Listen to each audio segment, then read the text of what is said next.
ہم 10,000 فیسٹیول بھی کر لیں، اہم ترین جو ہمارا اجتماع ہے یہ زبانوں کے حوالے سے جو ہمارا فیسٹیول ہے عالمی اردو کانفرنس۔ پچھلی بار آپ کو یاد ہوگا ہم نے پوری کانفرنس کراچی پہ کی تھی۔ اس دفعہ ہم اپنا پاکستانی ادب کو سیلیبریٹ کر رہے ہیں۔ جنریٹو اے آئی ہے، اس کا امپیکٹ لٹریچر پہ کیا ہے، کلچر پہ کیا ہے، یہ بھی کریں گے، اس کے حوالے سے گفتگو کریں گے۔ ہاں، میں ایک بات بتا دوں کہ ہندوستان سے فزیکلی کوئی نہیں آ سکے گا۔ یہ ہمارے آرٹس کاؤنسل کے لیے یا پاکستان کے لیے یا دنیا بھر میں رہنے والے ادیبوں کے لیے ہم 10,000 فیسٹیول بھی کر لیں، اہم ترین جو ہمارا اجتماع ہے یہ زبانوں کے حوالے سے جو ہمارا فیسٹیول ہے عالمی اردو کانفرنس، جس میں کہ منور سعید صاحب آپ تشریف لائیں۔ اس میں آپ جانتے ہیں کہ اردو کے علاوہ ہم نے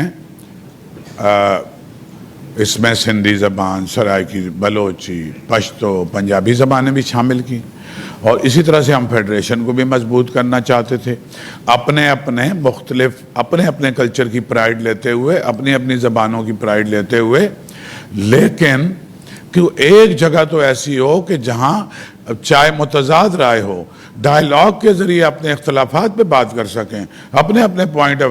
تو ہم نے عدی نورالہدیٰ شاہ نے، ادارہ آپا نے یہی دروازے کھولے، اور ابھی بھی آپ کو اردو کانفرنس میں پاکستان کے تمام زبانیں بولنے والوں کے نمائندے بھی ملیں گے، گفتگو بھی ہوگی، اور دنیا بھر سے بھی آپ سمجھیں کہ پاکستان میں تو جتنے زندہ لوگ ہیں جو لٹریچر میں کوئی مقام رکھتے ہیں سبھی آ رہے ہیں۔ پچھلی بار آپ کو یاد ہوگا ہم نے پوری کانفرنس کراچی پہ کی تھی، کراچی کے معمار، کراچی کے صحافی، کراچی کے ادیب، کراچی کی عمارتیں۔ اس دفعہ ہم اپنا پاکستانی ادب کو سیلیبریٹ کر رہے ہیں۔ 1947 کے بعد جتنے بڑے لوگ اس ملک میں اردو میں کے علاوہ جتنی زبانوں کے بھی تھے، سب یہی موضوع ہے۔ جتنے بڑے نقاد تھے، جتنے بڑے افسانہ نگار تھے، جتنے بڑے ناولسٹ تھے، جتنے بڑے شاعر تھے، اور شاعر میں بھی چونکہ نظم اور غزل کو ہم نے الگ کیا ہے، فکشن میں بھی الگ کیا ہے، تنقید میں ہم نے ایک رکھا ہے، یہ ہم سیلیبریٹ کریں گے۔ جو لوگ ہمیں چھوڑ کے چلے گئے ہیں، اور وہ بہت بڑے بڑے لوگ ہیں، آپ فیض صاحب سے شروع کر لیجئے اور رضا جعفری سے شروع کر لیجئے، اس زمانے سے ارلی 50 سے، وہاں سے لے کے اور ابھی جو چند برس پہلے تک جو ہمارے درمیان تھے، جو نمایاں ترین لوگوں کے بارے میں سیشنز ہوں گے، لیکن اور بھی ایسے اہم لوگ ہیں تو ان کا بھی تذکرہ اس میں ہوگا۔ اس کے علاوہ ہم سیشن ظاہر ہے کہ کر رہے ہیں، خواتین کا ہمارا سیشن ہے، وہ بھی ہم سیلیبریٹ کریں گے، ہماری عورتوں نے جو 77 سال میں اسٹرگل کیا اور کون بڑی عورتیں اس میں شامل تھیں، اور وہ کریں گے۔ اس کے علاوہ یہ جو جنریٹو اے آئی ہے، اس کا امپیکٹ لٹریچر پہ کیا ہے، کلچر پہ کیا ہے، یہ بھی کریں گے، اس کے حوالے سے گفتگو کریں گے۔ پاکستان کے جو ادب ہے کتنا ریلیونٹ ہے دنیا کے لٹریچر کے ساتھ، اور وے فارورڈ اس کے لیے کیا ہے، اس پہ بھی کریں گے۔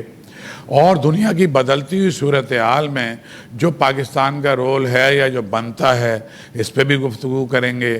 پاکستان کا جو اکنامک کرنچ ہے، اس کا کیا کوئی وے فارورڈ ہے، اگر ہے تو کیا ہے، اس پہ بھی کریں گے۔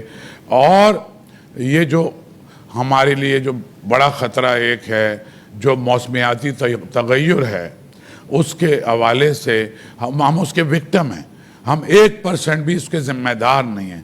سارے ترقی یافتہ ممالک اور وہ جو G7 اور G11 والے اور بڑا جہاں انڈسٹریز لگی ہوئی ہیں، وہ سب اس کے ذمہ دار ہیں، لیکن اس کی سزا گلوبل ساؤتھ یا پسماندہ اور ترقی پذیر۔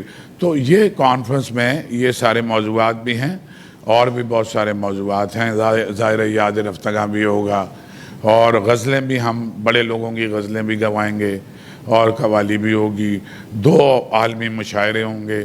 ہاں، میں ایک بات بتا دوں کہ ہندوستان سے فزیکلی کوئی نہیں آ سکے گا، کیونکہ آپ کو پتہ ہے کہ پچھلے 1 سال 2 سال سے جو صورتحال ہے، ہم پر جو حملہ کیا گیا، اس کے باوجود وہاں کے ادیب، یہاں کے ادیب یہ خلاف ہیں جنگ کے، یہ امن چاہتے ہیں۔ ہماری ٹیلی فون پہ آپس میں بھی بات ہوتی ہے۔ ہم جو ہندوستان کے ایک بڑے ادیب ہیں، جاوید صدیقی صاحب کی کتاب ہم نے چھاپی ہے، وہ کتاب بھی ہم لانچ کر رہے ہیں، اور ہمارا مخاصمت جو ہے وہ ہندوستان کے ادیبوں سے، شاعروں سے، فنکاروں سے نہیں ہے۔ 100 سے زیادہ ایسے لوگ ہیں جو ورلڈ کلچر فیسٹیول میں آنا چاہتے تھے، اس کانفرنس میں آنا چاہتے ہیں۔ آنا مسئلہ نہیں ہے، واپس جانا مسئلہ ہے۔ مودی کی دہشت گرد، اتنے بڑے بڑے نام میں لیتا نہیں ہوں کہ وہاں بامبے میں اور دلی میں ان کی جان کو خطرہ ہو جائے گا۔ وہ مجھ سے باتیں کرتے ہیں، اس میں ایک ایکس فارن منسٹر بھی ہیں ہندوستان کے، مسلمان ہیں وہ، ٹھیک ہے، وہ سب سے بڑے وہاں کے صحافی اور ادیب، وہ یہ کہتے ہیں کہ یہ جو اسپیس ہمارے لیے شرنک ہو گئی ہے یہاں، اگر پاکستان سے ہم ہو کے واپس آ جائیں تو ہمارے لیے جینا دوبر ہو جائے گا۔ تو میں نے آپ کے سوالوں سے پہلے میں نے یہ بتا دیا کہ وہاں سے نہیں، باقی دنیا بھر سے ادیب آ رہے ہیں۔